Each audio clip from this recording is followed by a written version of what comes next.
Asụsụ bụ isi sekpu ntị n'omenala. Igbo bụ Igbo ekele m unu.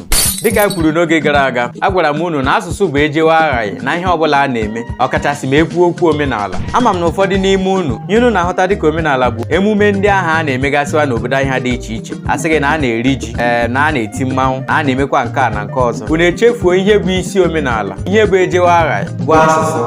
N'ikwu nke bụ eziokwu, omume a unu ji dịzị ka ebe a ga-asị na ahapụrụ isi gwara otele ajụ n'i maka ihe ọ bụ kpọmkwem na ahapụrụ ihe bụ isi ihe mewazi ọdụ ya. Okwu ekwesị ịbụ ndụmọdụ. Ekwesịghị m ibi ebe a na-ekwu ihe dị otu a n'i maka ị kwesịrị ịma ihe ndị a. Ọ bụ ihe niile ka ekwesịrị ịpụta n'ikuku na-ekwu. Okwu a bụ maka ndị ga-aghọta ya. Igbo bụ Igbo ekele m unu. Pụtawa n'ezi na ụmụ amadi na-eju olu.